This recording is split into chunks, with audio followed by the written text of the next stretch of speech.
Hi, ladies and gentlemen. We're now going to do a podcast with James. We're going to find out more about James and what he likes, what he don't like, and about his life.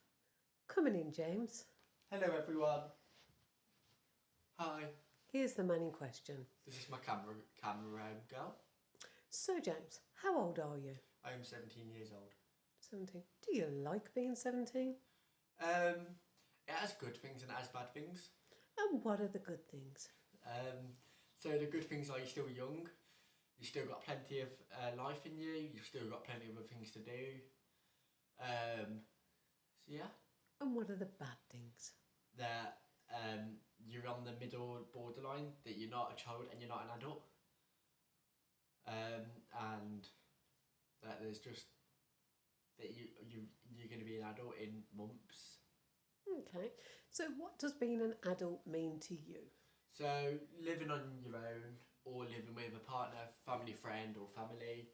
I live on my own at 17 and I have support if I need it.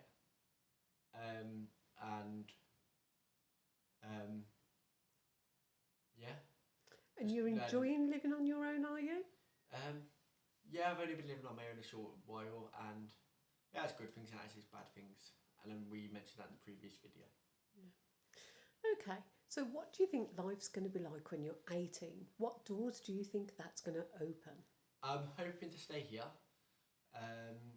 but hopefully I reach my future of becoming a paramedic or working for the emergency services or in the control centre.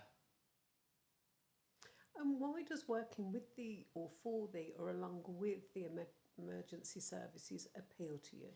Because they helped me previously when I have been taken to hospital or when I have been removed from somewhere. Okay.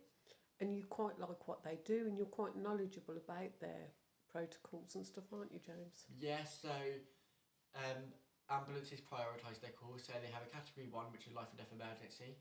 If someone gets rushed in on blue lights, they will call ahead and they will push the trauma alarm, and that will update update the hospital.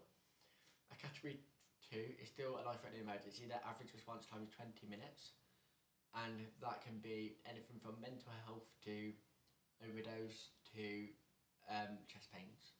And then you also have a category 3, which can also be mental health, or that can be anything from toothache to abdominal pain to back pain to kidney problems. And you have a category 4, which is used to convey people up to hospital.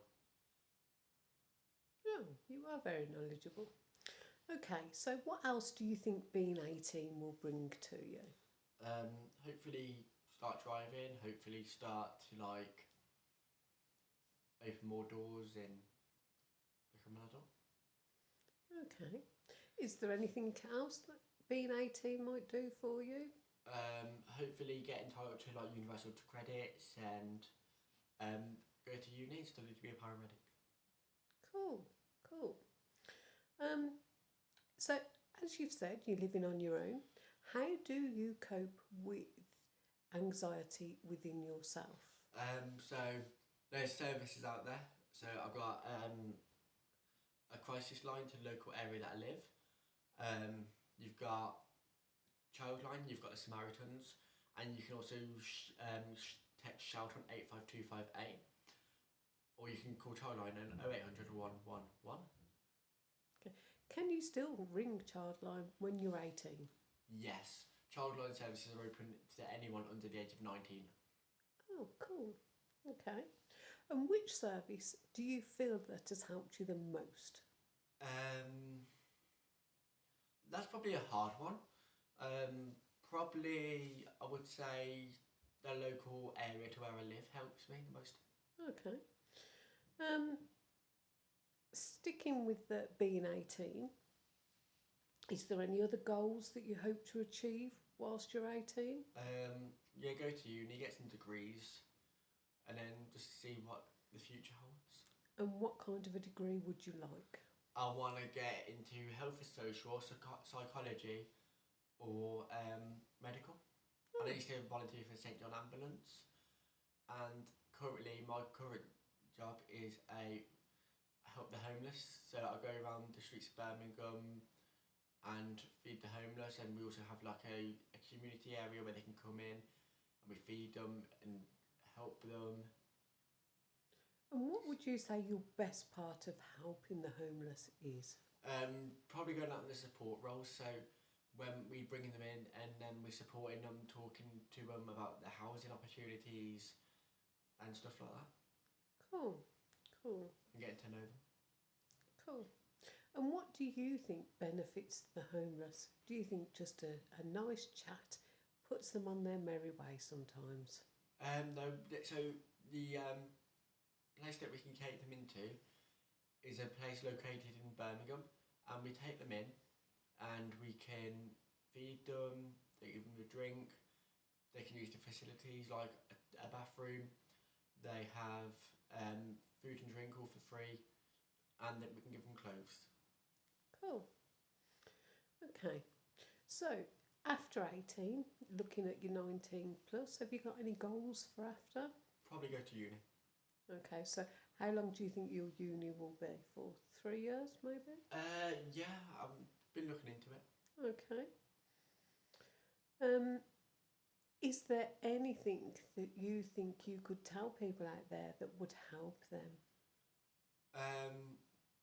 Yeah, so in what would you say in like helping them with anger, stopping to get arrested?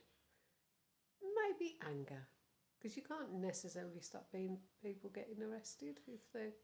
Well, if we go through my journey, you can go from stopping from people getting arrested. There's other ways out there. So instead of keep getting arrested, because like going in and out of police cells, going in and out of court, there's other ways you can go through. So you can go through getting help from the GP, to NHS 111, or even the ambulance service, or you can even go through crisis team.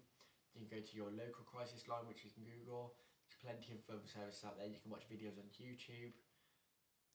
Why do you think 7 to 18-year-olds get arrested, James? How old? 17 to 18. Hmm. Because there's a lot of gangs out there, and sometimes they're not always the best for you. Any other reasons? Because they just don't know what to do with themselves, because you're almost 18 and you're still a child legally, but then you're on that borderline of being an adult. Okay. And what kind of tips can you give to people and yourself at times to calm down and stop you making a poor decision? Like I said, call your local crisis line, go out on a walk, get fresh air, and go boxing, watch TV.